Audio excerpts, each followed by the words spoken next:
very recently, Flower Vein, the head of the ever beloved RunAway team, announced that all of the boys of the RunAway roster have been signed to an Overwatch League team or Overwatch League teams. She was not at liberty to say exactly, or she was not able to divulge a lot of information, but she did come out and publicly say that the entire roster was leaving.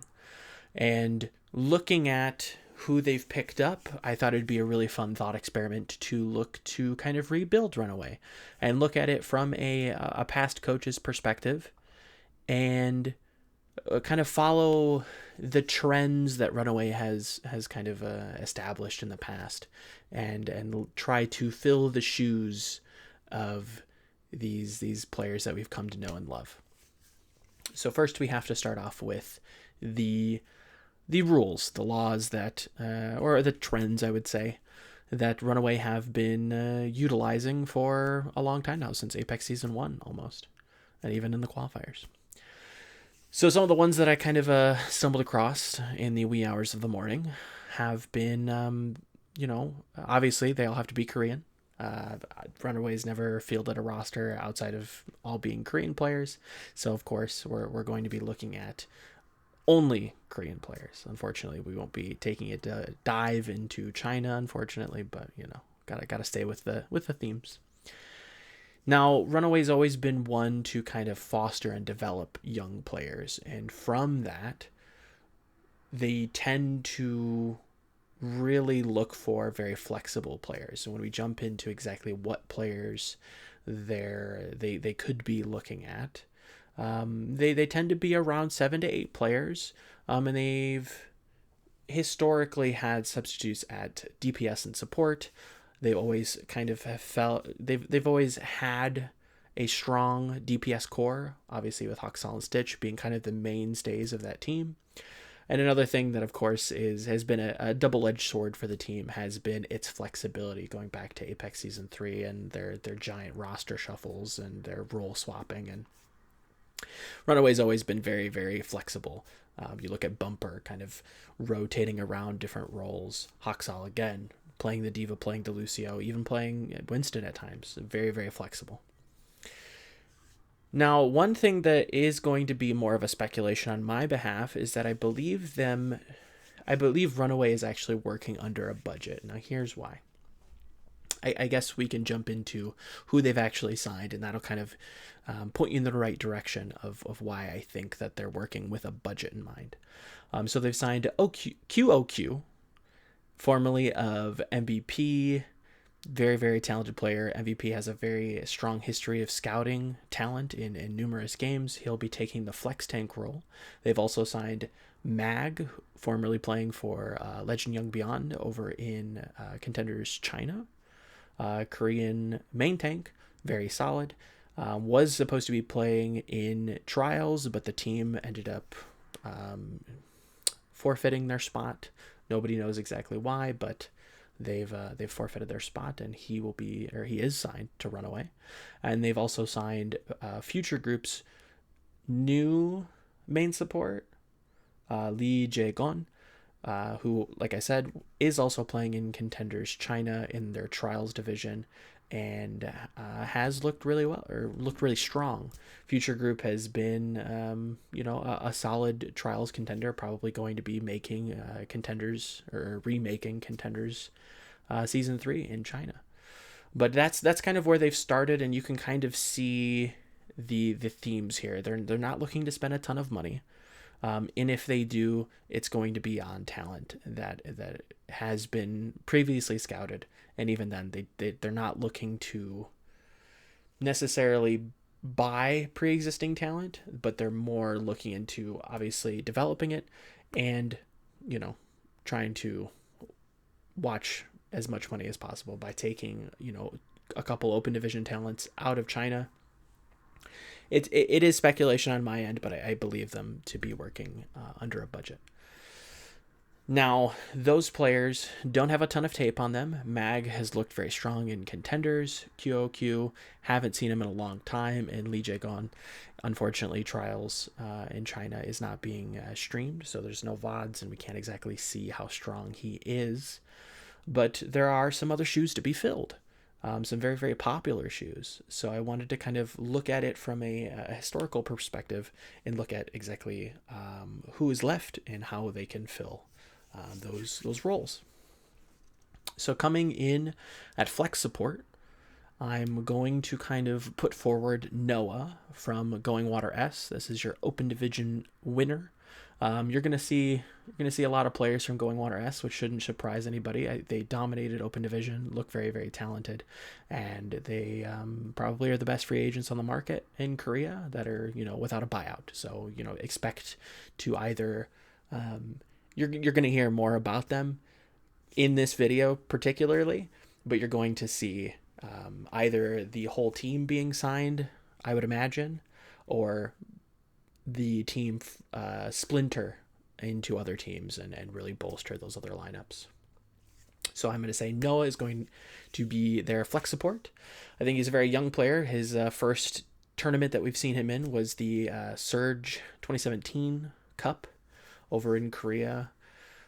I think he made playoffs. The team didn't do as well. Played alongside some big names, but very young player, kind of fits that same role that they're looking to develop talent, not necessarily just smash everything out of the park and buy up all of the amazing talent that is in Contenders Korea.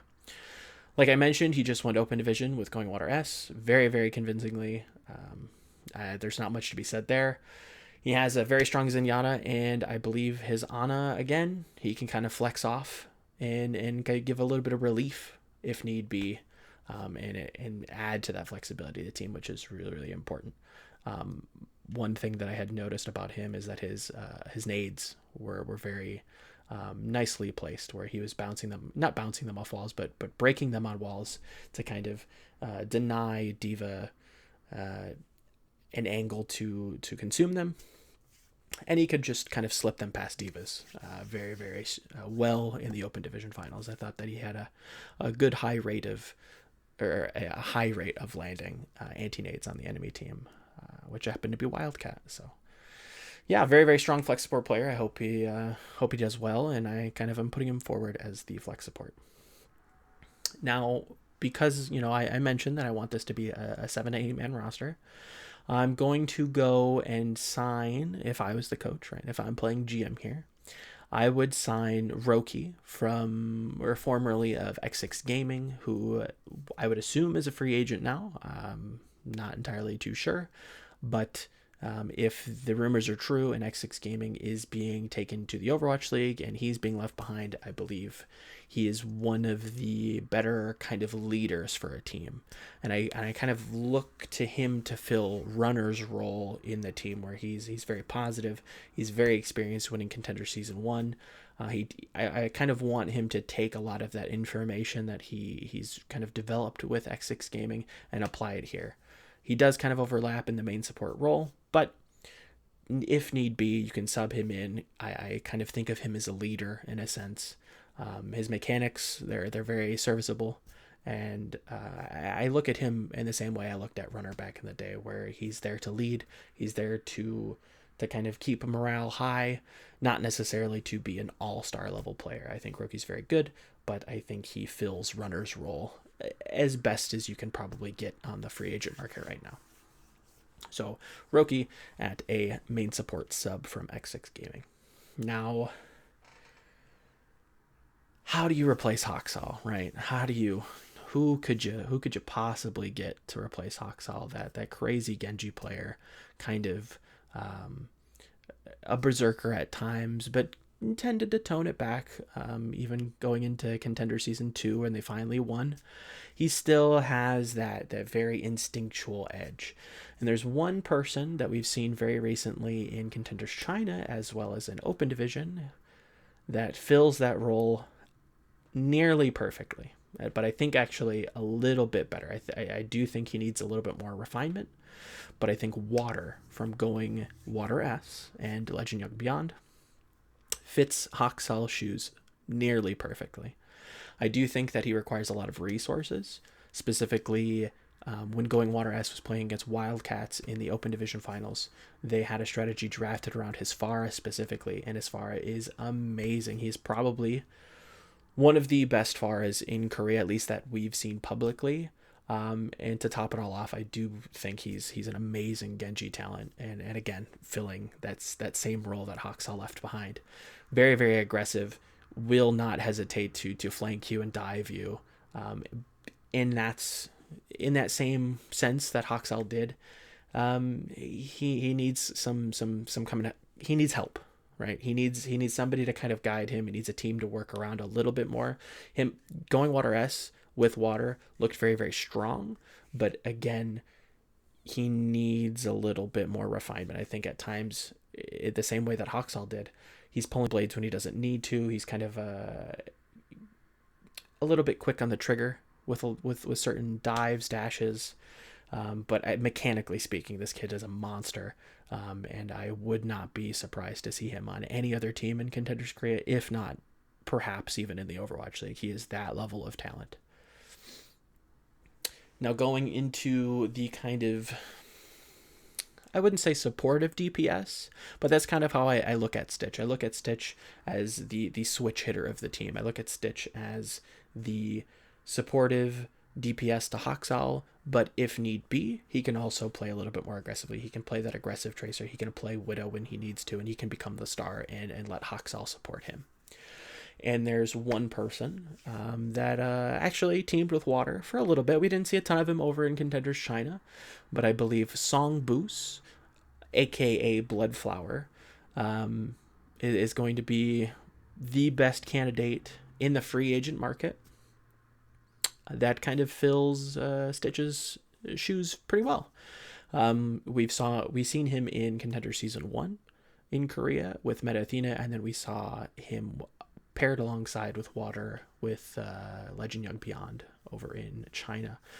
Like I mentioned, if you can kind of envision Stitch, Song Boost, aka Bloodflower, still kind of has that same style to him where he can be aggressive when you need him to be, and he can be very passive and bust divas or protect the dive or protect the backline if need be.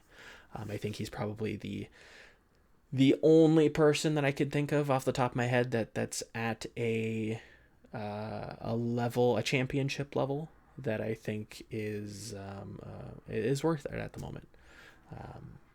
And then going into their flex DPS role, their kind of substitute.